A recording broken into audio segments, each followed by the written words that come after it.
Fakta-fakta tentang kejadian setelah kematian yang Allah gambarkan tujuannya adalah untuk menyadarkan manusia ketika di dunia supaya tidak salah memilih jalan hidup. Allah melalui utusannya tiada henti mengingatkan. Qul may yarzuqukum minas samaa'i wal ardi amma yamliku sam'a wal absara wa may yukhrijul hayya minal mayyit wa may yukhrijul hayya minal mayyit wa yukhrijul mayyita minal hayyi wa may yudabbirul amra fasayaquluna Allahu faqul afala tattaqun. Katakanlah, siapakah yang memberi rezeki kepada kalian dari langit dan bumi? Atau siapakah yang kuasa menciptakan pendengaran dan penglihatan? Dan siapakah yang mengeluarkan yang hidup dari yang mati dan mengeluarkan yang mati dari yang hidup? Dan siapakah yang mengatur segala urusan? Maka mereka akan menjawab, Allah. Maka katakanlah, maka apakah kalian tidak bertakwa kepadanya? Untuk membuka cakrawala pikiran, membangkitkan kesadaran mereka, coba tanyakan kepada mereka 4 hal. Siapakah yang memberi rezeki kepada kalian dari langit dan bumi? Siapakah yang menurunkan hujan dari langit dan menumbuhkan tanam-tanaman dari bumi? Bumi itu terbelah dengan kekuasaan dan kehendaknya.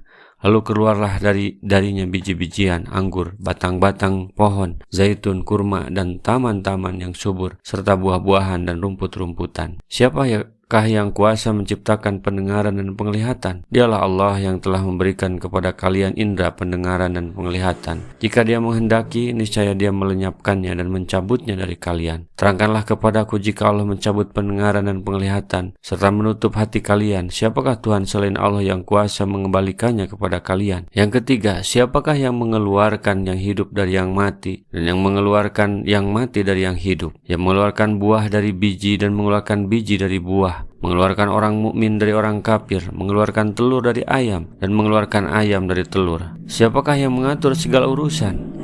Siapakah yang memiliki kekuasaan atas segala sesuatu serta yang memilikinya, dan yang memberikan perlindungan, sedangkan Dia tidak memerlukan perlindungan? Siapakah pula yang mengatur dan yang memutuskan hukum tanpa ada akibat pertanyaan bagi keputusan hukumnya, serta tiada yang menanyakan tentang apa yang diperbuatnya? Inilah pertanyaan-pertanyaan untuk mengecek kehadiran tauhid rububiyah di dalam hati manusia. Umumnya mereka menjawab Allah atas semua pertanyaan tadi. Yang menjadi pertanyaan berikutnya adalah yang kelima. Mengapa kamu tidak takut terhadapnya dengan mengikuti petunjuk kebenaran dari selain darinya? Fadzalikumullahu rabbukumul haqqu famada ba'dal haqqi ladhalal fa anna tusrafun. Maka zat yang demikian itulah Allah Tuhan kalian yang sebenarnya, maka tidak ada sesudah kebenaran itu melainkan kesesatan. Maka bagaimanakah kalian dipalingkan dari kebenaran? Jawaban atas 4 pertanyaan tadi benar, yaitu Allah lah Tuhan yang menciptakan kalian, Tuhan yang sebenarnya. Ini berarti bahwa Tuhan selain Allah adalah salah, karena tiada setelah kebenaran kecuali kebatilan. Yang menjadi aneh adalah mengapa kalian dipalingkan dari menyembahnya dengan mengikuti petunjuk dan mentaatinya, lalu kalian menyembah selainnya dengan mengikuti ajarannya, padahal kalian mengetahui bahwa Dialah Tuhan yang menciptakan segala sesuatu dan yang mengatur segala sesuatu. Itulah yang menjadi sebab, alasan dan dasar mengapa mereka masuk neraka, karena mereka fasik alias tidak termasuk orang beriman, meskipun mengaku mukmin, karena fakta-fakta itu. Kadzalika haqqat kalimatu rabbika 'alal ladzina fasaqu annahum la yu'minun. Demikianlah telah tetap hukuman Tuhanmu terhadap orang-orang yang fasik, karena sesungguhnya mereka tidak beriman. Jadi jangan menuduh seenaknya terhadap Allah. Jangan menyebut Allah zalim atau tidak adil ya.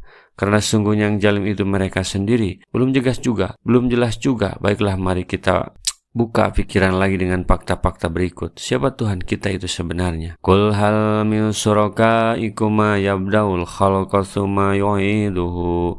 Qulillahu yabda'ul khalqa tsumma yu'iduhu fa anna tufakun. Katakanlah, apakah di antara sekutu-sekutu kalian dan yang dapat memulai penciptaan makhluk kemudian mengulanginya, menghidupkannya kembali? Katakanlah, Allah lah yang memulai penciptaan makhluk kemudian mengulanginya kembali. Maka bagaimanakah kalian dipalingkan kepada menyembah yang selain Allah? Adakah di antara yang kalian ikuti itu yang bisa menghidupkan yang sudah mati? Hanya Allah yang bisa. Mikir dong, kenapa kalian masih ngikuti mereka yang jelas-jelas nggak jelas itu? Qul hal min syurakaikum may yahdi ilal haq. Qulillahu yahdi lil haqqi. Apa may yahdi ilal haqqi ahaqqu ayattaba'a amma la yahdi ila ayuhda pamalakum kaifa. Katakanlah, apakah di antara sekutu-sekutu kalian ada yang menunjukkan kepada kebenaran? Katakanlah, Allah lah yang menunjuki kepada kebenaran. Maka apakah orang-orang yang menunjuki kepada kebenaran itu lebih berhak diikuti ataukah orang yang tidak dapat memberi petunjuk? Kecuali bila diberi petunjuk, mengapa kalian berbuat demikian? Bagaimanakah kalian mengambil keputusan?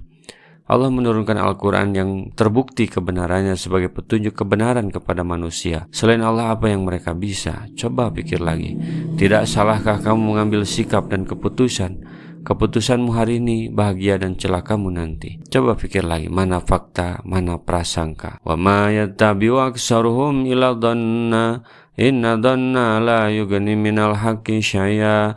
Innallaha alimun bima yaf'alun. Dan kebanyakan mereka tidak mengikuti kecuali prasangka saja. Sesungguhnya prasangkaan itu tidak sedikit pun berguna untuk mencapai kebenaran. Sesungguhnya Allah Maha mengetahui apa yang mereka kerjakan. Fakta itu bukti dan kenyataan, sementara prasangka hanyalah hayalan, lamunan dan tidak terbukti. Mereka menyangka ada sekutu bagi Allah. Mana buktinya? Tidak ada. Mereka menyangka Al-Quran buatan Nabi Muhammad. Mana buktinya? Tidak ada. Mereka menyangka tidak ada kehidupan setelah kematian. Bukankah Allah yang bisa menciptakan kembali setelah kematian? Ini logis, bro. Masih ngikuti prasangka? Rugi loh. Yakin. Segera taubat sebelum terlambat, bro. Rasulullah SAW bersabda, baligu anni walau ayatan. Sampaikan dariku meskipun satu ayat. Mari kita sebarkan jalan kebahagiaan dengan like, share, dan subscribe channel ini.